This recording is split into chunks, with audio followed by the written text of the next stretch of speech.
আসলে এই ফুল মিয়া কিন্তু স্বপ্নে তিনি রানী সেজেছেন। আসলে রানীর কি কাজ? মা বোনেরা রাস্তার উপর দাঁড়িয়ে আছে।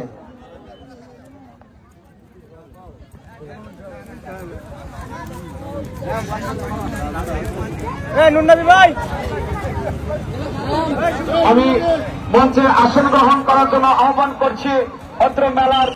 আসলে যদি শীতকাল হয়, মা বোনদের কিন্তু শীতকালে রূপচর্চার একটা ব্যাপার স্যাপার থেকে যায়, সব মেয়েরা না অবশ্য, কিন্তু আমারও যে ঠোঁট ফাটে, পাও ফাটে, এই পা ফাটা নিয়ে যখন ন্যাসের মধ্যে যাই, এই বাবু ক্যাঁচা তো এর থেকেই শুরু হয়। এই বাবু তোরা আমার পাও ফাটবে না কে? তোরা 2-4 রকমের কসমেটিক, আলতা, সুনন্দি, বৃষ্টি পাউডার, তারপরে যে কি নামছে যে শীতের মধ্যে পায়ে ঘুরে ঘুরে দেয়, আটা আটা হইলে কি দেন? আমার সেদিন করলে যে হাত ফেটে দেবে নিচে দিবের করলে সে বাবু আটা, আমি বললে মেরে গাম লেগে যেতেছে, তাহলে কি আমার কাম কাজ করে খাওয়া লাগবে না? কয় না নিলে গাম না, তুমি এলে বুঝবে না। তাহলে আমার বোঝার দরকার নাই, পা ফাটে ফাটতে থাক, গরম তো একদিন আসবো, সেদিন দেখা যাবো। যাই হোক, গরম পড়ার আগেই কিন্তু আমরা প্রতিযোগিতা দেখবো। এই প্রতিযোগিতা কিন্তু আসলে শীতকালের জন্য আগে। আজকে যদিও শীতকাল, কুয়াশা রয়েছে, কোনো বাতাস নেই, কোনো তার সপরিবারে এই মেলার মঞ্চে আমন্ত্রণ জানাচ্ছি আসন গ্রহণ করার জন্য। আসলে যারা বিনোদন প্রেমী মানুষ, বিশেষ করে বাঙালি জাতি কিন্তু বিনোদন প্রেমী একটা জাতি। বাঙালি জাতির যে ঐতিহ্য, ঘোড়দৌড় প্রতিযোগিতা, সেটা গোবিন্দ জানার চাতক পাখির মতো তাকিয়েছে যে আসলে গ্রাম বাংলার যে ঐতিহ্য, আগের দিনের যে ঐতিহ্যগুলো, রাজা বাচ্চা সম্রাট যারা ছিল তারা কিন্তু এগুলো আয়োজন করত।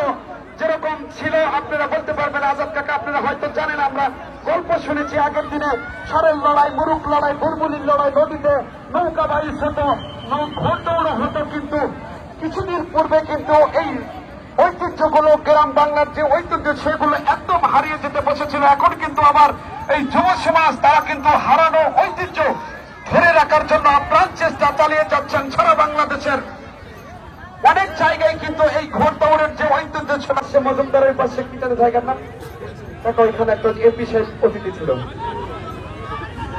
মজুমদারের ওই পাশে কি জানি গেলাম, শিখরে আমি সেখানেও কিন্তু কথা বলেছিলাম। এই শিখরেও কিন্তু এই ঘোড়দৌড়ের আয়োজন করা হয়। যাই হোক, আসলে ঐতিহ্য, বাঙালির যে ঐতিহ্য, সেটা কিন্তু বাঙালি ভালোবাসে, বাঙালিও কিন্তু সেই ঐতিহ্য হারিয়ে যেতে দিব না, সেটা কিন্তু প্রমাণ করছে। শুধু বাংলাদেশের মধ্যে নয়, অনেক ওই ইউটিউব চ্যানেলের ভাইরা রয়েছে, টিভি চ্যানেলের ভাইরা রয়েছে, তারা কিন্তু এই টিভি চ্যানেলের মাধ্যমে সারা বিশ্বকে দেখে দিচ্ছেন। প্রতিযোগিতা শুরু হয়ে গেল সেই কিং খান এবং স্বপ্নের রানী চূড়ান্ত প্রতিযোগিতা। স্বপ্নের রানী কিন্তু ওই রানী কিং খানের পিছনে পিছনে ধরা পড়েছে আজকের এই পরন্ত বিকালে, যখন চতুর্দিক থেকে কুয়াশা আমাদেরকে আবরণ করার চেষ্টা করছে, ওদিকে চেষ্টা চালিয়ে যাচ্ছে স্বপ্নের রানী কিং খানের পিছনে। কিং খান যে কি করবে আজকের স্বপ্নে, অনেক কিছুই কিন্তু স্বপ্নে কখনো মানুষ উড়ে যায়, যদিও মানুষের কোনো পাখা নেই, ডানা নেই, তারপরেও ডানাহীন ডানা কাটা পরির মতো কিন্তু মানুষ স্বপ্নে উড়ে যায়। আজকে সেই ফুল মিয়ার স্বপ্ন কি হবে প্রতিযোগিতার মাধ্যমে কিন্তু আমরা সেটা প্রমাণ হয়ে যাবে।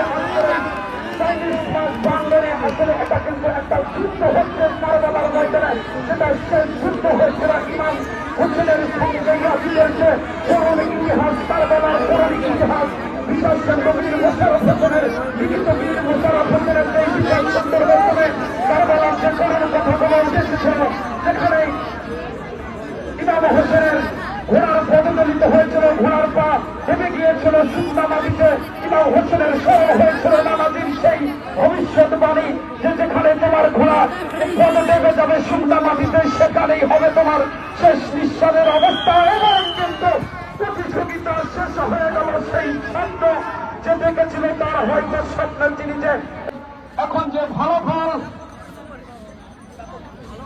স্বপ্ন যেটা ছিল, সেই স্বপ্নের রানী এখন কিন্তু তার স্বপ্নে বাস্তবায়িত হয়েছে।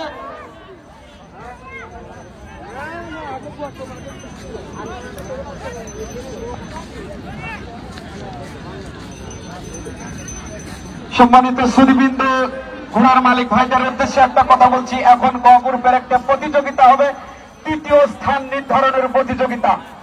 এখন যে 5টি ঘোড়া প্রতিযোগিতায় যাবে, এর মাঝখান থেকে আমরা একটা ঘোড়াকে নিব।